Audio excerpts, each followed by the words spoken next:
Welcome students, नए video में आपका स्वागत है। और अपने नए वीडियो की बात करें तो हम चल रहे हैं यूनिट नंबर 5 कोऑर्डिनेट कंपाउंड्स पे। उपसे संयोजी यौगिक कहते हैं इसको हिंदी में, और समकुल भी कहते हैं। और पिछले वीडियो में हमने पढ़ लिए थे समन्वय संख्या 4 वाले संकुलों में ज्यामितीय समायोजन, यानी कि geometrical isomerism in coordination number 4। इतना हमने पिछले वीडियो में पढ़ लिया था। अब हम समझेंगे ज्योमेट्रिकल आइसोमेरिज्म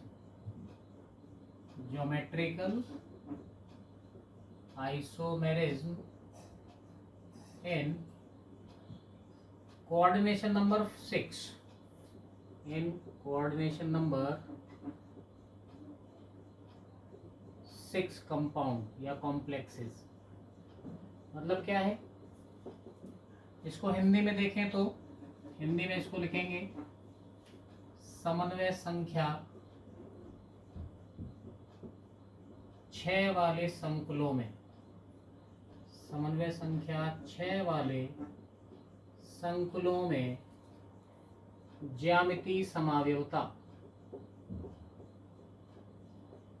ठीक है, तो ये अपना हिंदी में टॉपिक है और वो इंग्लिश में। ठीक, तो कल हमने समझा था कि समन्वय संख्या 4 कोऑर्डिनेशन नंबर 4 का मतलब क्या होता है। कोऑर्डिनेशन 4 का मतलब होता है, जो कोऑर्डिनेशन नंबर 4 हमने कल समझा था, that is the number of ligands. और मेनली नंबर ऑफ लिगेंड्स नहीं होता, ये होता है mainly number of donor atoms. ठीक है, अब वो डोनर एटम्स बाइडेंटल लिगेंड के भी हो सकते हैं, मोनोडेंटल लिगेंड के भी हो सकते हैं, किसी के भी हो सकते हैं, यानी एक दंतुक लिगेंड के भी हो सकते हैं और द्विदंतुक लिगेंड के भी हो सकते हैं। यहाँ पर अब बात कर रहे हैं कोऑर्डिनेशन नंबर 6। कोऑर्डिनेशन नंबर 6 का मतलब क्या होगा, यहाँ पर डोनर एटम्स कितने होंगे, यहाँ पर डोनर एटम्स होंगे 6 डोनर एटम्स की बात चल रही है यहाँ पर। और 6 डोनर एटम्स कैसे हो सकते हैं, यहाँ पर अगर हम मानते हैं कि मेटल, हमारे पास जो सेंट्रल मेटल है वो M है और उससे जो लिगेंड्स ज्वाइंट हैं, तो उसमें अगर हमारे पास मोनोडेंटेड लिगेंड्स हैं, मोनोडेंटेड लिगेंड्स में मतलब कहने का है एक दंतुक लिगेंड्स।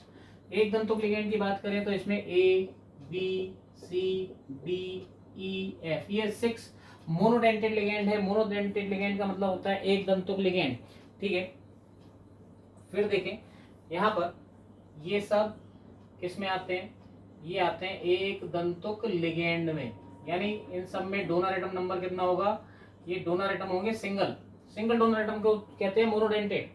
और यहाँ पर बाइडेंटेड या डाइडेंटेड लिगेंड्स जो हैं उनमें हम ले सकते हैं। अब डाइडेंटेड या बाइडेंटेड लिगेंड्स जो हैं वो आपको दो बताए थे, सिमेट्रिक एंड एसिमेट्रिक।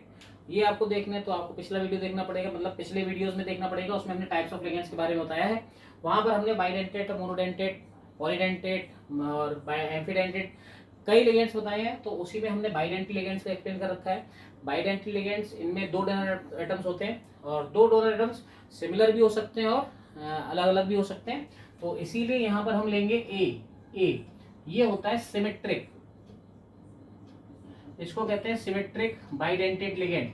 ठीक है, क्योंकि इसमें दोनों डोनर एटम्स सेम होते हैं। तो इस तरीके से इनके कॉम्बिनेशन से हमको क्या बनाना है, कोऑर्डिनेशन नंबर 6 बनाना है।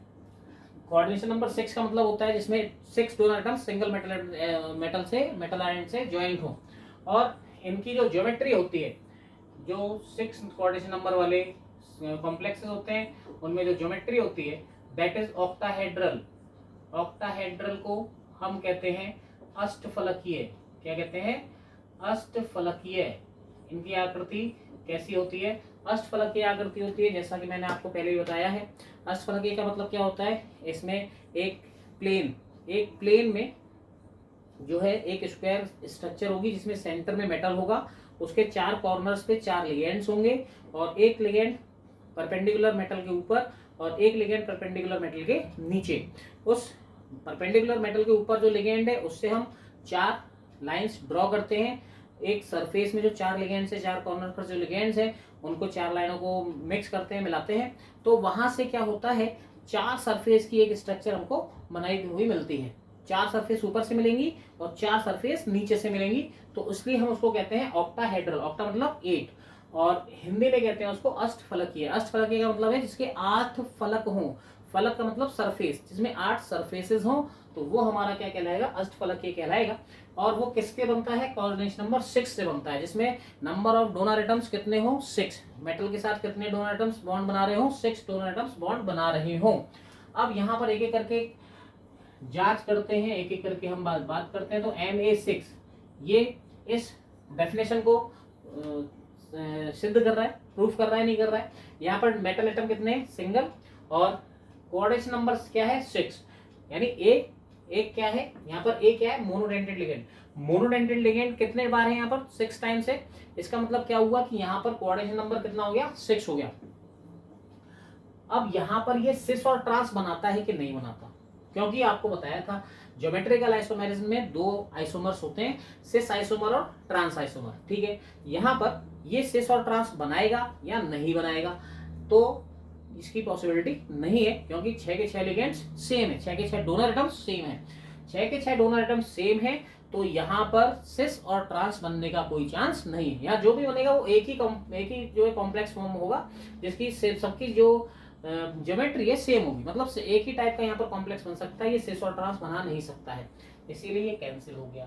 सेकंड क्या है, अब ए का 1 नंबर कम करो, बी बढ़ा दो, यानी एक कम करते जाओ, एक बढ़ाते जाओ। तो यहाँ पर ये भी शो नहीं करेगा, क्योंकि 5 लिगेंड एक जैसे हैं, इनमें सिस और ट्रांस का पोजीशनिंग नहीं होगा। फर्स्ट आता है, अब जो बनेगा वो बना सकता है, वो हमारे पास क्या है, Ma4B2। इस टाइप के कोई भी कॉम्प्लेक्स होंगे, और Ma4BC, इस टाइप के जो भी कॉम्प्लेक्सेस होंगे, ये सिस और ट्रांस बना सकते हैं। कैसे बना सकते हैं, जैसे मैंने आपको बताया ऑक्टाहेड्रल में क्या करना है, हमको एक स्क्वायर बनाना है, उसमें सेंटर में हमारे पास मेटल एटम आयन होगा, और 2 लिगेंड होंगे, एक परपेंडिकुलर ऊपर, एक परपेंडिकुलर नीचे। यहां पर इसके में हम देखें तो ए ए ए ए, और यहां पर हमारे आ गए बी। एक्चुअली क्या है, ये एक सिमेट्री, अगर इस एटम की एक सिमेट्री देखें, इस सिमेट्री को इस ट्रांसवर्स तरीके से क्रॉस सेक्शन में काटते हैं, तो यहाँ पर एक साइड में जितने भी लिगेंड्स हैं वो सब सेम हैं, और एक सिमेट्री में, सिमेट्री के अपोजिट साइड में जो लिगेंड्स हैं वो सेम है, इसलिए इसको हम क्या बोलेंगे, इसको बोलेंगे सिस आइसोमर। ये कौन सा होगा, सिस आइसोमर। और इसका ट्रांस आइसोमर बनाएंगे, तो ट्रांस आइसोमर के लिए हमारे पास क्या कंडीशन होती है, क्या शर्त होती है ट्रांस आइसोमर के लिए। ट्रांस आइसोमर अगर हमको बनाना है, तो ट्रांस आइसोमर में जो सेम लिगेंड्स हैं, वो लिगेंड्स डायगोनली अपोजिट होते हैं, डायगोनली अपोजिट कर देते हैं उनको। ठीक है, यहां पर इस तरीके से ये यहां से देखें तो ये डायगोनली अपोजिट हो गए, तो ये हमारे पास कौन सी पोजीशन आ जाएगी, ये ट्रांस पोजीशन आ जाएगी। तो इस तरीके से सिस और ये ट्रांस। इसमें हम कोई एग्जांपल भी ले सकते हैं, कोई भी एग्जांपल हम दे सकते हैं यहाँ पर, ऐसा कोई भी एग्जांपल जिसमें कि एक लिगेंड 4 बार हो और एक लिगेंड 2 बार हो, मोनोडेंटेड लिगेंड होने चाहिए। यहाँ पर हम जो बात कर रहे हैं वो मोनोडेंटेड लिगेंड्स की कर रहे हैं। इसका मतलब क्या है, एग्जाम्पलरी यहाँ पर दे सकते हैं CONS3 होल 4 और Cl2। इस तरीके से यहाँ पर ये जो एग्जाम्पल है, इसमें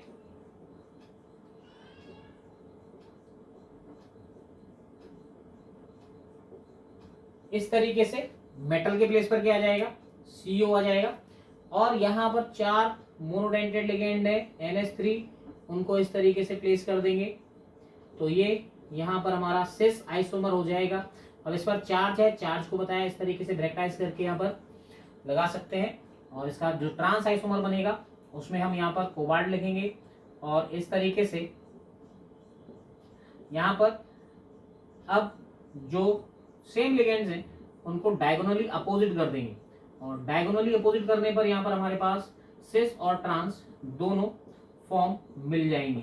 ठीक है, तो इस टाइप से आपसे ये पूछा जाएगा कि this compound shows which kind of isomers या विच काइंड ऑफ आइसोमेरिज्म। एक फॉर्मूला दिया जाएगा और पूछा जाएगा following compound shows which kind of isomerism. ठीक है, एक ये फॉर्मूला हो गया। सेकेंडली आता है Na3B3।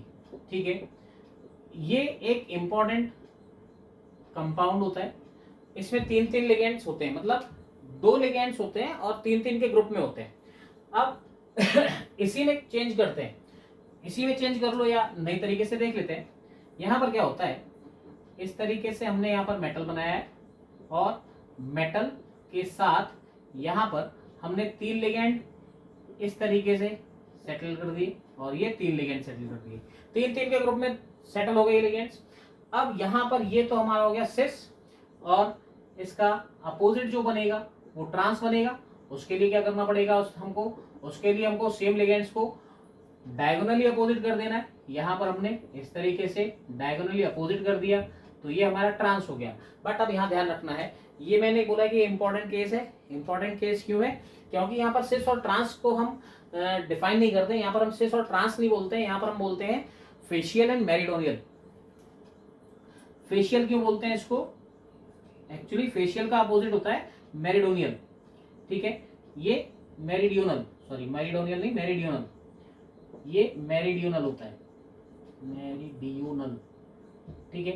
तो फेशियल क्यों बोलते हैं इसको, फेशियल इसलिए बोलते हैं क्योंकि आप देखो, अगर हम यहां से एक स्क्वायर कंस्ट्रक्ट कर रहे हैं और ऊपर से और नीचे से एक सेम लिगेंड यहां से हम इस पर डाल रहे हैं, तो इस वैलेंसी को इससे कनेक्ट करेंगे तो यहाँ पर एक फेस मिलेगा, एक फेस मिल रहा है पूरा। और उस फेस के कॉर्नर पर आप देखो, इस फेस के कितने कॉर्नर है, ट्रायंगल बन रहा है, एक फेस, सिंगल कॉर्नर, डबल और ट्रिपल, कितने कॉर्नर है, 3। और इसके तीनों कॉर्नर पर कैसे लिगेंड्स हैं, सेम लिगेंड्स हैं। सिमिलरली यहाँ पर अगर इन तीनों को कनेक्ट करते हैं तो इस तरीके से इनको कनेक्ट करने पर भी हमको क्या मिलेगा, एक फेस मिलेगा, ठीक है। और यहाँ पर भी एक फेस के तीनों कॉर्नर पर सेम लिगेंड्स हैं, इसीलिए इसको क्या बोलते हैं, फेशियल बोलते हैं। और इसका अपोजिट क्या होता है, मेरिडियोनल। तो इस टाइप के कॉम्प्लेक्स जिसमें कि 3-3 के लिगेंड्स ग्रुप में होते हैं उनको हम फेशियल और मेरिडियोनल लिगेंड्स या मेरिडियोनल कॉम्प्लेक्स बोलते हैं। वहां पर हम सिस और ट्रांस का यूज नहीं करते हैं। एग्जाम्पल के लिए CONH3 होल 6 H2O होल से, sorry CONH3 whole thrice H2O whole thrice 3 positive, ये एक कॉम्प्लेक्स है जिसमें कि यहां पर कोबाल्ट को हमको सेंटर में प्लेस करना है और एक फेशियल एग्जाम्पल बनेगा और एक मेरिडियोनल। फेशियल में क्या करेंगे, यहाँ पर NH3, अब कहीं लगा दो उसको कोई दिक्कत नहीं है, यहाँ NH3, यहाँ NH3, यहाँ H2O, यहाँ H2O, यहाँ H2O, और कॉम्प्लेक्स में 3 पॉजिटिव, ठीक है। ये बन गया, ये फेशियल हो गया। इसको क्या बोलेंगे, ये फेशियल है हमारा। और इसका मेरिडियोनल क्या बनेगा, मेरिडियोनल में यहाँ पर हमको इस तरीके से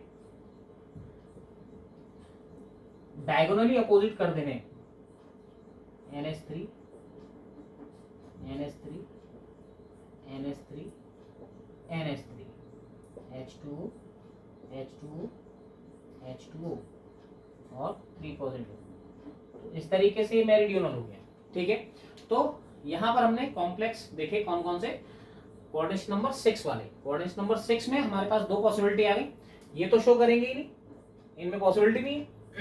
ये शो करेंगे MA4B2 और MA4BC। यहाँ पर B2 कर दो या BC कर दो, एक ही बात है। मतलब उसकी स्ट्रक्चर भी ऐसे ही बनेगी। यहाँ पर कॉम्प्लेक्स में एक लिगेंड कोई चेंज हो जाएगा और एक लिगेंड 4 बार आएगा। सेकंड आता है MA3B3। MA3B3 में ये लिगेंड्स के दो लिगेंड्स होंगे और 3-3 के ग्रुप में होंगे, और वहां से हमको क्या बनेगा, फेशियल और मेरिडियोनल जो आइसोमर्स है वो बनेंगे हमारे यहाँ पर, ठीक है।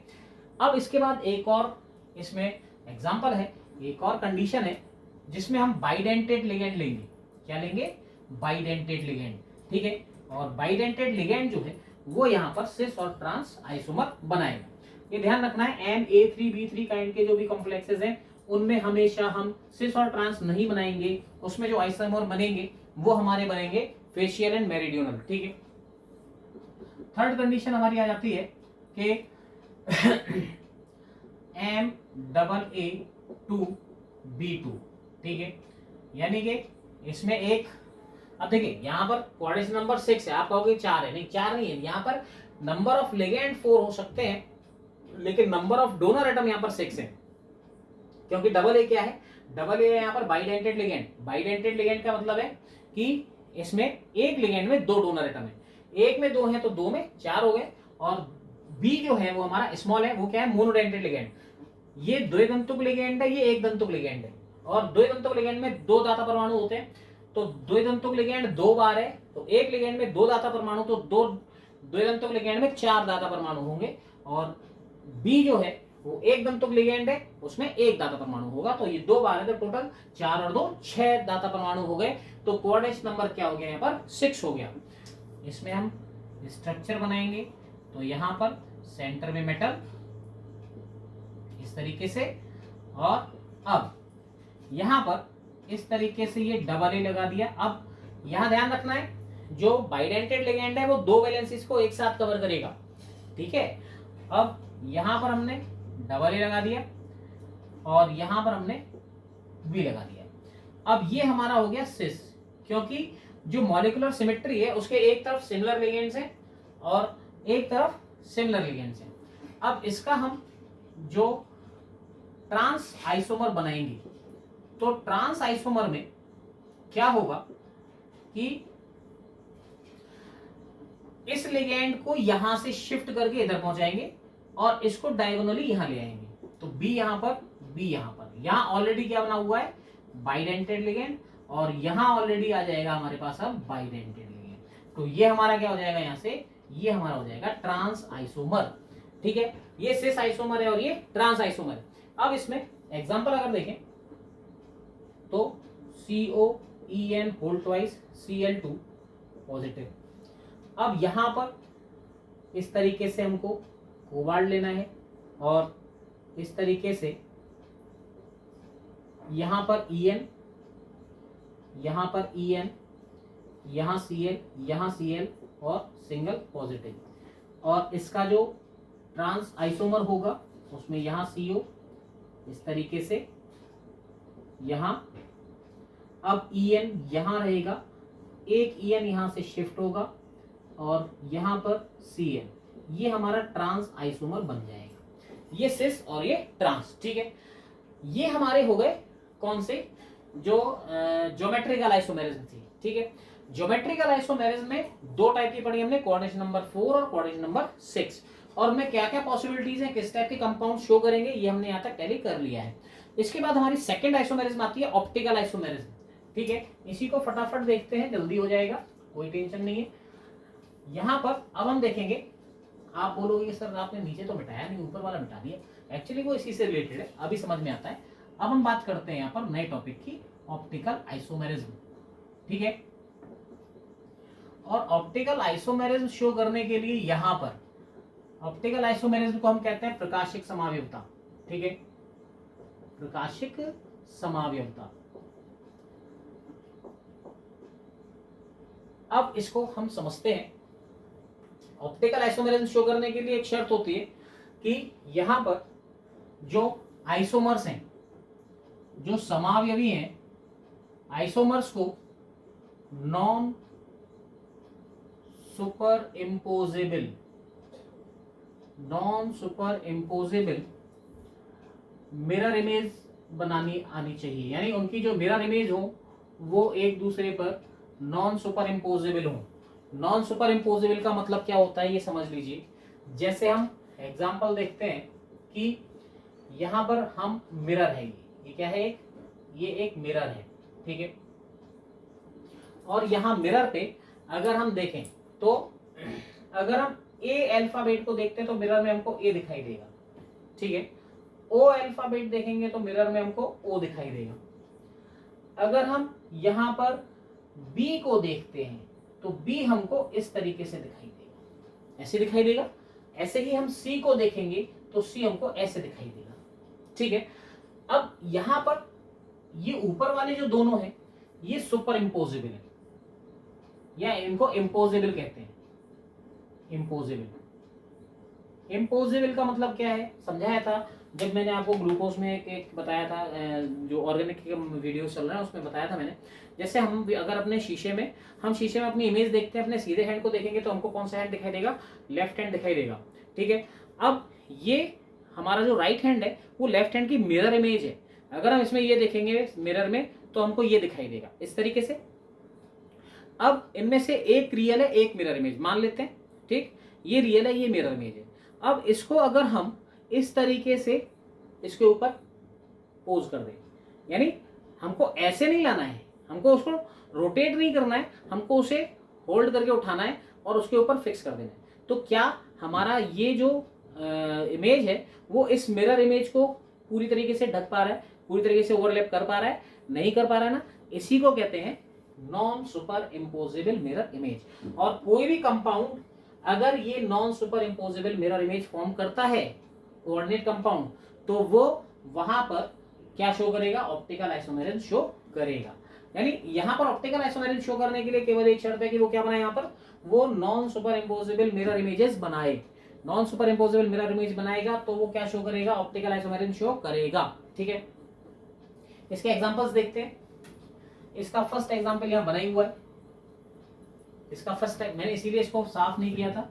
इसका फर्स्ट एग्जांपल यहां पर यही है, MAA2B2। ठीक, अब आप कहोगे सर ये तो ज्योमेट्रिकल, अब यही चीज इंपॉर्टेंट है, ये ज्योमेट्रिकल आइसोमेरिज्म का भी एग्जांपल है और ऑप्टिकल आइसोमेरिज्म का भी एग्जांपल है। यहां पर इसका ज्योमेट्रिकल आइसोमेरिज्म में कितने आइसोमर्स हैं? सिस और ट्रांस। ठीक है, लेकिन इसका ऑप्टिकल आइसोमर क्या होना चाहिए? Non super imposable mirror image होनी चाहिए। मतलब क्या है? अगर हम ट्रांस इसको लेते हैं, पहले इसको लेते हैं, इसकी अगर मिरर इमेज बनाते हैं हम, ठीक है, ये मिरर है, इसके मिरर इमेज अगर हम बनाते हैं तो यहां पर इस तरीके से यहां पर डबल ए आएगा, क्योंकि इसकी इस वाली साइड पर यही है, ऊपर बी आएगा, ये बी आएगा और यहां पर भी डबल ए आएगा। अब ये नॉन सुपर इम्पोजिबल है कि इम्पोजिबल है ये हमको पता चल रहा है। इसको उठाकर इसके ऊपर रखेंगे तो ये कवर कर लेगा। इसकी इधर वाली वैलेंसी इस पर भी ये बाइडेंटेड है, इधर भी बाइडेंटेड है, इधर भी बाइडेंटेड है, इधर भी बाइडेंटेड है, तो इसको इम्पोज कर लेगा। इसीलिए यहां पर ध्यान रखना है, MAA2B2 का ट्रांस आइसोमर वो सुपर इम्पोजेबल इमेज बनाएगा, नॉन सुपर इम्पोजेबल नहीं बनाएगा। ठीक है, तो यहां पर अब इस सिस की सिस आइसोमर का हम मिरर इमेज बनाकर देखते हैं, क्या ये बना देगा? ये mirror image non super imposable होगी या नहीं होगी, इसकी जांच करते हैं। यहां पर अनअध्यारोपणीय दर्पण प्रतिबिंब कहते हैं नॉन सुपर इम्पोजेबल इमेजेस को, अनअध्यारोपणीय दर्पण प्रतिबिंब। अब यहाँ की इस वैलेंसी पर क्या है? बी। ठीक है, तो इस वैलेंसी पर क्या लगाएंगे? बी लगाएंगे। यहाँ क्या होगा? बी होगा। ठीक, यहाँ पर इस तरीके से डबल ए और यहाँ पर डबल ए। ठीक है, अब आप देखो, इसको उठाकर इस पे रख दो, इसको उठाकर रखेंगे तो क्या ये वैलेंसी यहाँ पर है? यहाँ पर तो डिफरेंट हो गई, नहीं हो गई? और यहाँ पर जो डिफरेंट वैलेंसी है वो यहाँ पर ये हो गई। तो ये non super imposable mirror image हो गई, जिसमें कि ये कंफर्म है कि ये ज्योमेट्रिकल भी शो करेगा, और ज्योमेट्रिकल शो करेगा तो ज्योमेट्रिकल में क्या बनाएगा? सिस और ट्रांस बनाएगा। ठीक है, और इसी का जो सिस आइसोमर है वो क्या शो करेगा? ऑप्टिकल आइसोमेरिज्म शो करेगा। ठीक है, यहां पर आप इसका जो वो बना सकते हो इस तरीके से, यहां पर EN हट जाएगा, यहाँ CN आ जाएगा और यहाँ पर EN आ जाएगा और यहाँ पर EN आ जाएगा, इस तरीके से। तो ये दोनों क्या हो गए? ये सिस और ट्रांस हट गए, अब ये इसके मिरर इमेज हो गई। इस तरीके से ये बन जाएगा। ठीक है, इसमें दूसरा एग्जांपल है हमारे पास MAA3। MAA3 इसका मतलब क्या हुआ कि यहां पर भी हमारे पास क्या आ जाएगा? अब MAA2B2 की जगह हमने क्या ले लिया? MAA3 ले लिया, तो यहां पर भी हमारे पास क्या आ जाएगा? MAA आ जाएगा, ये हट जाएगा और यहां पर हमारे पास क्या आ जाएगा? MAA आ जाएगा। ये भी क्या बना देंगे? Non super imposable mirror images बना देंगे। ठीक है, एक और हमारे पास आता है MAA2B2। ठीक है, मतलब क्या है? एक तो डबल ए, अब इसको हटा दो, यहां पर क्या लगा दो? ए और यहां पे क्या लगा दो? बी। अब इसी तरीके से यहां से इसको हटाकर क्या लगा देंगे? ए लगा देंगे, इसको हटाकर क्या लगा देंगे? यहाँ पर बी लगा देंगे, ये मिरर इमेज बन गई। ठीक है, तो इस तरीके से ये तीन कंडीशन किसकी आती है हमारे पास? ऑप्टिकल आइसोमेरिज्म की आती है। यहां तक हमने फटाफट इस आइसोमेरिज्म को खत्म कर लिया है। ठीक है, आगे हमारे जो टॉपिक आएंगे वो आएंगे bonding theories of coordinate compounds. ठीक है, आगे के टॉपिक्स में हम पढ़ेंगे बॉन्ड जो कोऑर्डिनेट कंपाउंड्स हैं उपसर संयोजी यौगिक हैं उनमें बंधन समानता किस प्रकार, सॉरी बंधन किस प्रकार होता है, बंध निर्माण किस प्रकार होता है, बॉन्ड फॉर्मेशन कैसे होता है। ठीक है, तो यहाँ तक के टॉपिक आपको क्लियर रखते हैं, आपको अच्छे लग रहे हैं, आपको समझ में आ रहा है तो चैनल को लाइक कीजिए, सब्सक्राइब कीजिए और शेयर कीजिए। ठीक है, अगर कुछ आप चाहते हैं, कुछ नोट्स चाहते हैं, इम्प्रोवाइजेशन चाहते हैं तो प्लीज़ आप कमेंट सेक्शन में आइए और उसमें कमेंट सेक्शन में कमेंट करके बताइए। ठीक है, मिलते हैं अपने नेक्स्ट वीडियो में, तब तक के लिए गुड बाय।